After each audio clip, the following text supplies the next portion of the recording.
Rafael Devers has signed a massive 11-year, $331 million extension with the Red Sox. The Toronto Blue Jays should not worry about Boston challenging them in the American League East, but rather worry about what they're going to have to pay Vladimir Guerrero Jr. in the seemingly near future. We'll have that and much more in this episode of Jays Digest.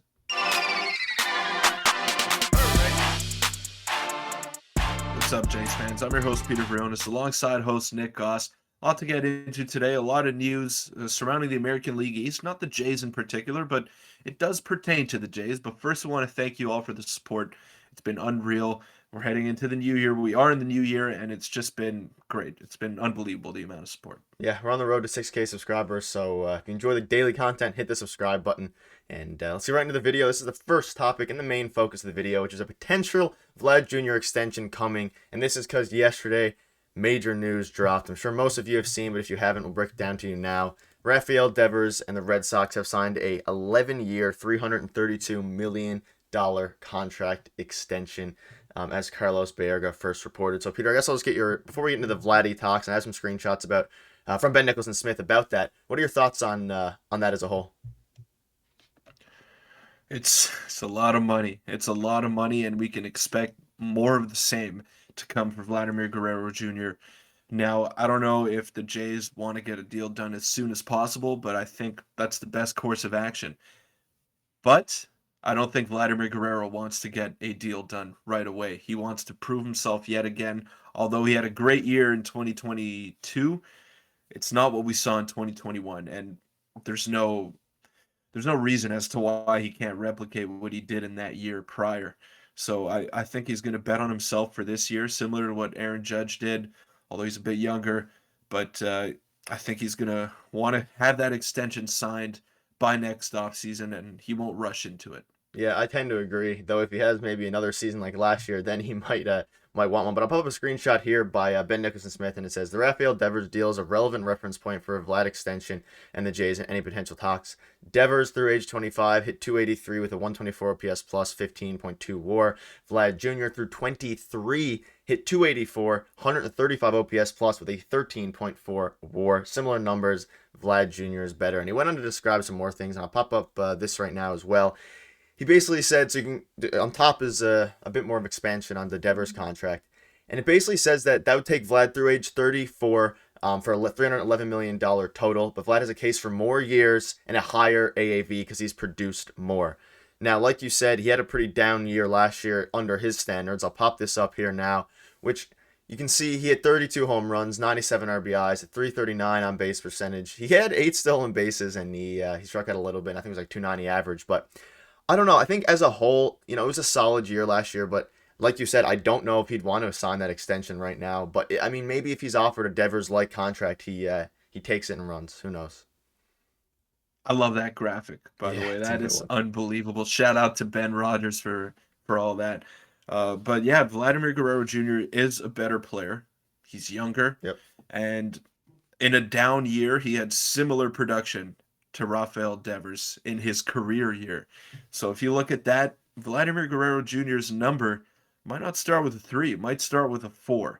So that's what I'm worried about. And if you let it drag on too long, if you're the Toronto Blue Jays, you're going to be in the 4s for sure. There's no doubt about that. Now, you want to sign the contract as soon as possible to get the most value out of him, because if you drag on the contract till he's 37, 38, what are those last years going to look like? Whereas I think Vladimir Guerrero Jr. can still be a productive player when he's 33, 34. So it remains to be seen what the Toronto Blue Jays do. It remains to be seen what Vladimir Guerrero Jr. wants in a potential deal. But all signs are pointing towards getting it done as soon as possible, or else you're going to get burned, and there's going to be no shortage of suitors for Vladdy. Yeah, and the sooner you lock him up, and this is all assuming he wants to sign back with Toronto, which is what everything is pointing to, the better. But I'll pop up this screenshot here by a Jays fan on Twitter, and he basically says, here's what a Vlad Guerrero Jr. contract extension could look like: 12 years, $311.5 million, with a turns out to be a $28.5 million AAV, full no trade clause. And like you said, he might end up getting more than that. This would make sense for right now, given last year. But if he goes out next year and just dominates like he did in 2021, then that's his numbers just going to rise, which is why I think Vlad will probably hold out. And I'll pop up his StatCast. despite us saying that he had a bit of a down year, still an unbelievable hitter. He won a Gold Glove at first base, and look at those Statcast numbers. And best hitter on our team by far, Yeah. debatably the best hitter in the American League. Obviously, there's a few other shooters there, but I don't know. It's gonna be very very interesting to see what he does, and I hope that he gets a number that is reasonable for both teams, and he'll stay a Blue Jay for at least the foreseeable future. I hope so too, but at the same time, you got to do whatever it takes to lock him up Yeah, long term because this is your guy. This is your franchise cornerstone, and you don't want him going to the Mets. You don't want him going to the Yankees because that'll hurt the fan base. That'll hurt the team, and you're moving backwards if you lose Vladimir Guerrero Jr. Now he has whatever it takes to be the best hitter, not just in the American League, but in the MLB and all over. So if he can hit the ball in the air, he will be the best hitter in the major leagues. It's just it's not bias talking. It's just look at the numbers. He hits the ball harder than anyone.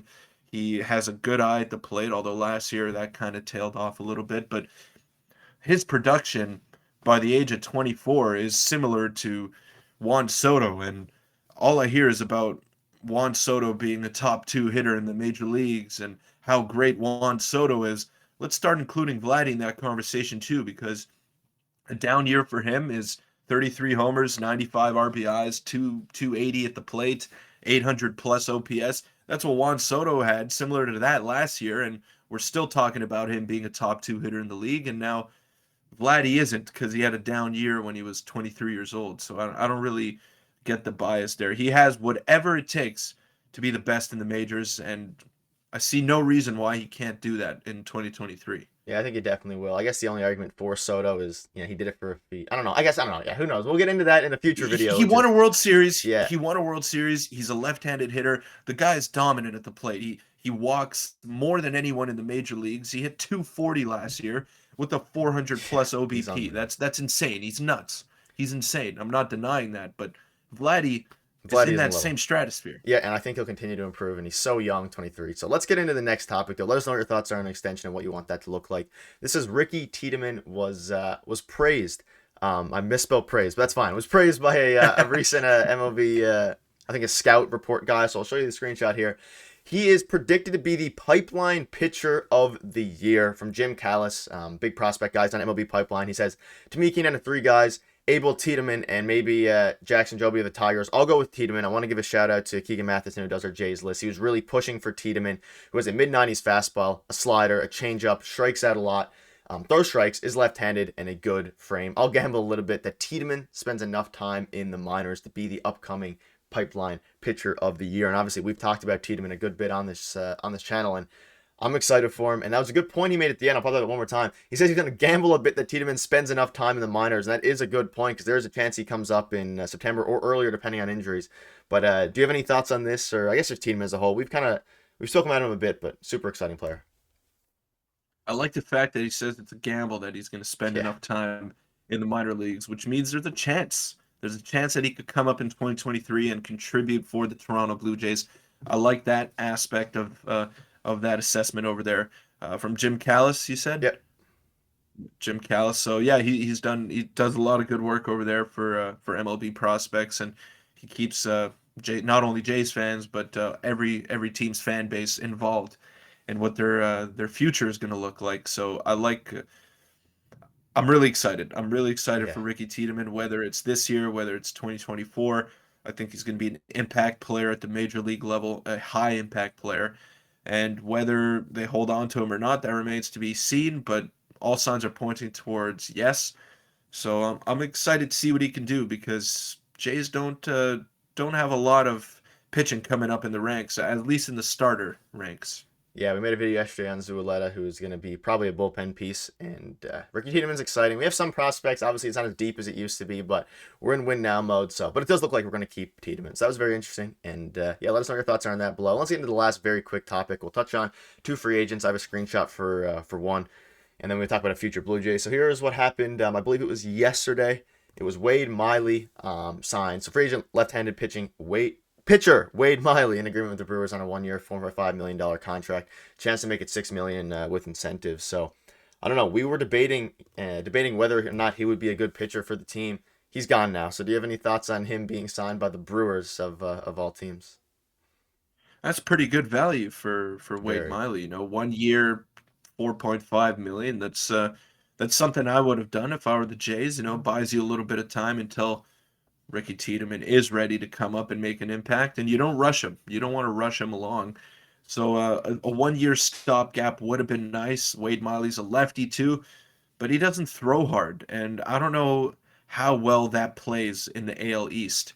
Now you have a lot of right-handed power hitters in the AL East. If you have a lefty throwing 85 at him, they're gonna hit some home runs in those bandboxes of ballparks. So I don't know. I think NL Central plays better to his skill set because the ballparks are bigger and you know not as many great hitters in that division. It's a bit weaker. So I don't know. I'm not too upset about it. I think it's a good value. The Jays maybe could have done something on that, but I'm not sure if he definitely fits in this division.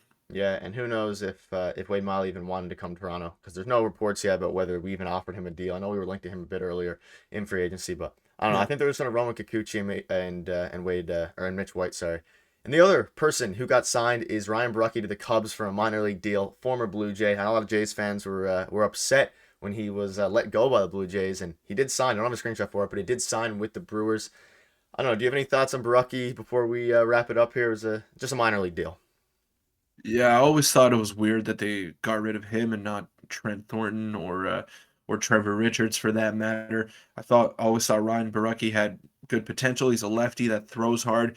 It's just the command. He was ever since he got hurt and he wasn't a starter anymore. He kind of lost whatever he had going in his delivery and his command, and seemed to have found it a little bit in the Mariners system. But now in the Cubs, he's from Chicago, local guy, so hopefully he can crack that big league roster and continue whatever he's got going over there. Yeah, and hopefully he gets some playing time and see what he can do, because he was once a highly touted starter for us in his rookie year, and we thought he was going to do big things, but unfortunately it didn't work out. And that's kind of the story. Like he's been saying for a while, don't hug on to your prospects, especially when we're trying to win now. Hmm. So who knows what the future holds for the Blue Jays and Ryan Barkley. Hopefully he does well, and hope see what the future holds for us. We're on the road to 6K subscribers, and we'll see you guys tomorrow.